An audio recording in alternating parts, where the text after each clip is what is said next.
has been deserted. The New York Jets informed the cornerback that he's being released, ending his second tenure with the team. He clears about $9.3 million on the Jets' 2017 salary cap. It also comes 11 days after he was charged with 4 felonies, including aggravated assault stemming from his alleged role in a street fight in his hometown of Pittsburgh. Revis releasing the following statement on Twitter. I can't thank Woody Johnson and the entire Jets organization enough for taking a chance on me in 2007. I played some of my greatest football in green and white. Jet Nation has always been behind me and teammates. Without all of you, there would be no Revis Island. I love you, New York. Bittersweet, Darren Woodson.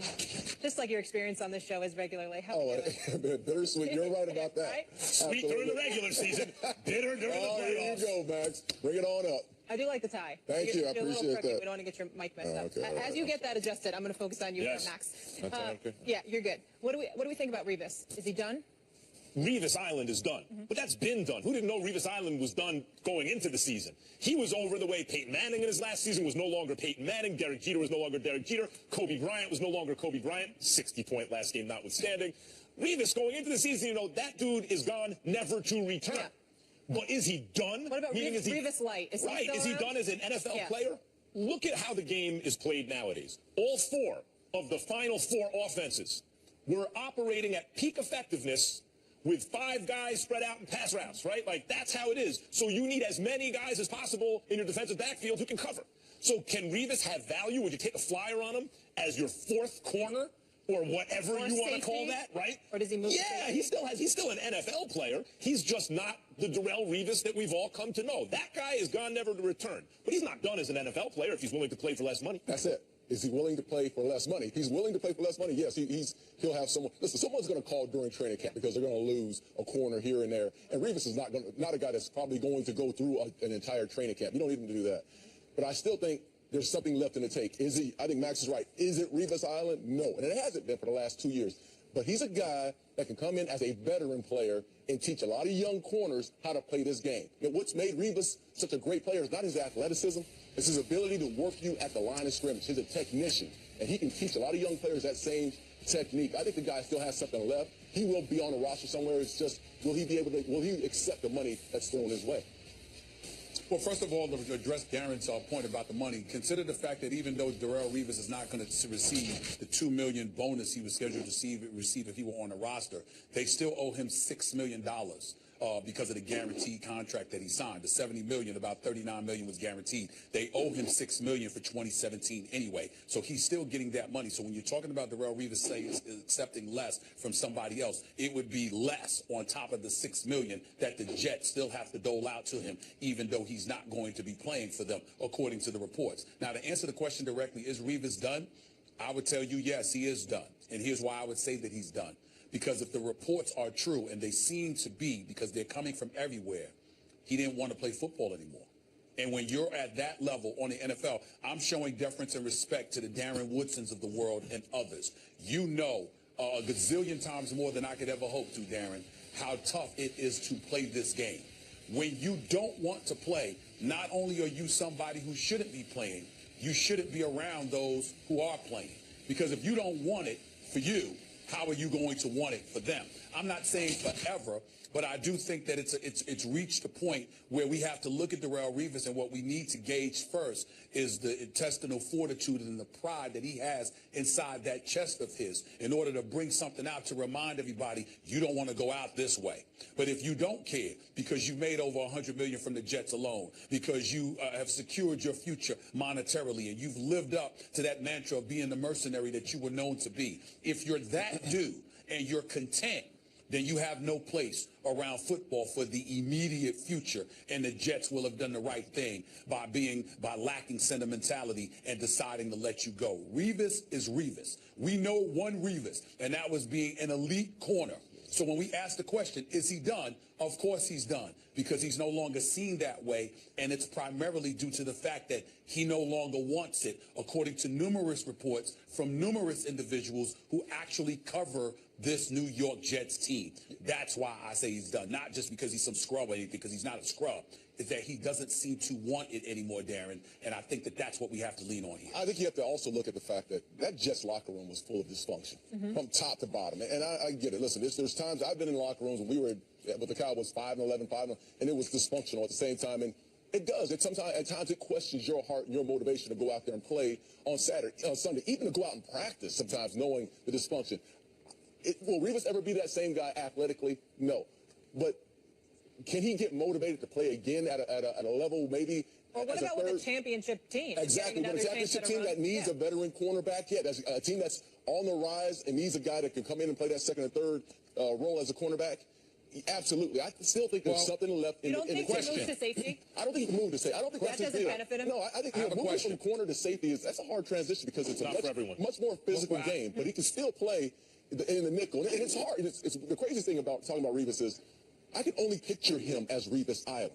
I mean, that's right. The mindset I've always had about this guy is that he's been such a dominant football player for so long. But that's where I was going. But he can't play in the nickel, and boy, you gotta have some packages for that exactly, but now he has to accept his role as a role player. That's the hardest thing. Deion Sanders had to accept his role when he came back to play for the Baltimore Ravens as being the nickel guy. Now it's hard for anyone to accept. Stop. That's my question. Do you believe that he is somebody that can accept that role, and what do you make of the reports that he doesn't want to play? That's what this comes down to, y'all. Yeah, well, that's what this comes down to. True, but we got to know Revis. I mean, I'm not in that locker room with Revis to say, well, he has no heart, doesn't want to play anymore. I'm not sure. I mean, those are the reports. But at the same time, I think it starts, like you said, I think it starts from him. Can he accept that role as being a second guy or a third guy? If he can accept that role and wants to play on the championship team. What it comes down to, I think, and you will correct me if I'm wrong, because as Stephen A. said, you played at a very high level for many years, and I like to watch football on Sundays. It comes down to when you hear reports that he really didn't have his heart in it, sometimes that's a guy who's lost a step and his ego can't accept it yet. So he starts telling himself things like, maybe I don't really want it anymore and stuff like that. When it comes down to it, if he's the type of personality that you have to tear the uniform off him, then he will accept a lesser role. Now, I find those guys less in the NFL because of the physical toll it extracts than in the Major League Baseball or the NBA, where you really got to tear the uniform off these guys because who would ever want to stop playing for that paycheck, when it's not full contact. NFL, a little bit different. You get to the point, like, from your own personal experience there, at what point is it just not worth it anymore? Yeah, you know what, listen. When you're on a losing team? When you're on a losing team, like he was at the Jets, the misery is there on a day-to-day basis. And you're right. Listen, Revis has been probably the ultimate businessman as it pertains to his contracts. He has set the bar. Richard Sherman, the great corner, Peterson, the guys around the league owe him a favor for setting the bar and what he's done as far as his business acumen. But at the same time, at some point, I mean, you've made so much money, you've been so successful. Do you want to go out there and be the third guy and make, a minimum salary? It doesn't make any sense. We'll see. And on that subject, you're staying here with us all day, all done in Minnesota for now. So where will he be playing next season? And also, we have the latest on Kevin Durant. And what does this mean for the potential trilogy we were expecting to see in the finals? We'll get into all of it. Stay here. If you got Carmelo Anthony, how the hell are you going to give him away for a box of cookies? Let's explain. I need help, Mac. You ain't getting a superstar for him. He's not a superstar. You trying to tell me that? Who's the superstar? Yeah, Blake Griffin is. A superstar? Really?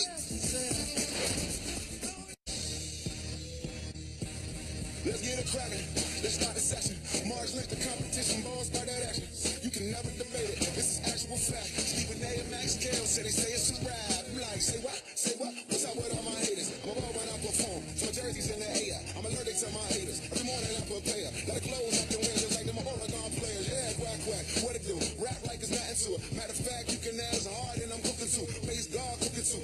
Nah, look at you. Great mind. They embrace mine like a crooked too. 4 takes. That's you. 3 takes. Not me. 2 takes if you lucky. First take. Stop me. 4 takes. That's you. 3 takes. Not me. 2 takes if you lucky. First take. Got me.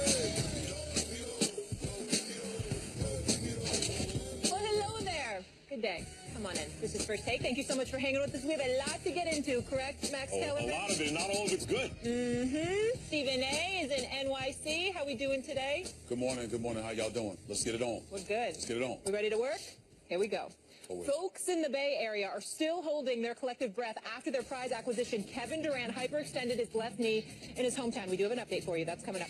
Teammate Jaja Pachulia was tossed backward and landed on Durant's left leg. KD stayed in for a few more possessions before limping off toward the locker room for good when Golden State called a timeout. Now, Durant underwent an MRI. Golden State will reveal those results a little later today. We'll give you those as soon as we have them. But meanwhile, Matt Barnes' name has been trending all morning on Twitter. Barnes confirmed to ESPN that the Warriors have lined him up as a potential Durant fill-in. Here's his coach and teammate on that injury.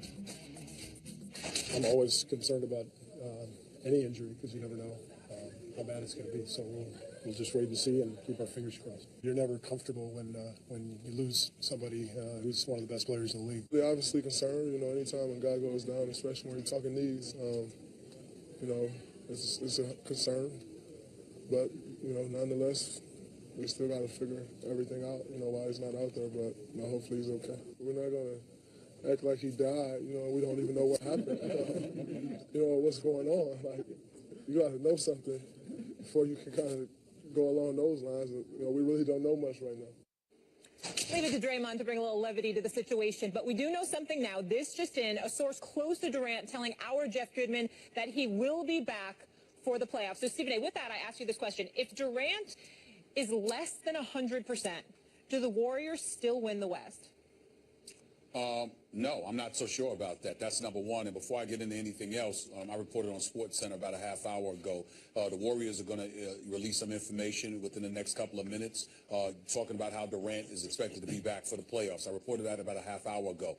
But I'm also hearing from other sources that they may be keeping information from folks. There's some real concerns as to whether or not Kevin Durant's season is done. I'm not sure what's going on right now, but I can tell you Warrior sources have told me that even though he's expected to be out for the rest of the regular season, he will be back for the playoffs. That is their position. Others outside of the organization, but connected in NBA circles, swear they're hearing something entirely different, that Durant may end up being done. I don't know what to tell you. We'll go with what the Warriors are saying.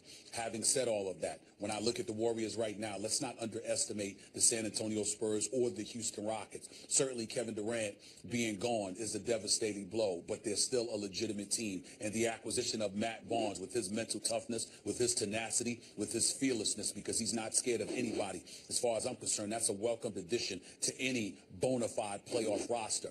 But I can't ignore what I'm seeing from the San Antonio Spurs and the Houston Rockets. In the case of the San Antonio Spurs, Max, we're looking at a team with Kawhi Leonard, who is a league MVP candidate. The acquisition of Pau Gasol in concert with LaMarcus Aldridge gives them size on the front line. And then you have a guy in Greg Popovich who recognizes his team is slower, but they're very experienced. And if anybody can dictate pace, they can. As a matter of fact, at some point in time, Max, you and I may need to get into a discussion whether or not LeBron James and those boys are happy KD is hurt. Because basically, if the KD is hurt and can't go, if the San Antonio Spurs are the team that LeBron James has to face, I'm not sure he'd look forward to that. In the case of the Houston Rockets, you got a guy in James Harden that told me during Super Bowl week that the ball is in my hands. I'm going to get dudes in foul trouble. More importantly, I'm not going to be the timid soul who came off the bench for the Oklahoma City Thunder 5 years ago when we lost in the finals to the Miami Heat. I'm going to be far more. Has been deserted. The New York Jets informed the cornerback that he's being released, ending his second tenure with the team. He clears about $9.3 million on the Jets' 2017 salary cap. It also comes 11 days after he was charged with 4 felonies, including aggravated assault stemming from his alleged role in a street fight in his hometown of Pittsburgh. Revis releasing the following statement on Twitter. I can't thank Woody Johnson and the entire Jets organization enough for taking a chance on me in 2007. I played some of my greatest football in green and white. Jet Nation has always been behind me and teammates. Without all of you, there would be no Revis Island.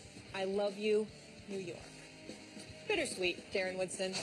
Just like your experience on this show is regularly. How Bittersweet. You're right about that. Right? Sweet during the regular season, bitter during the playoffs. There you go, Max. Bring it on up. I do like the tie. Thank you. I appreciate that. We don't want to get your mic messed up. Okay. As you get that adjusted, I'm going to focus on you, Yes. Max.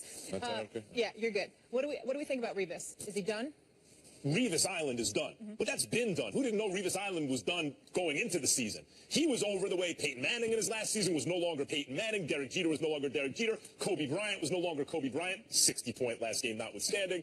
Revis going into the season, you know, that dude is gone, never to return. Yeah. But is he done? What about Revis Light? Is right. he still Is he around? done as an NFL player? Look at how the game is played nowadays. All 4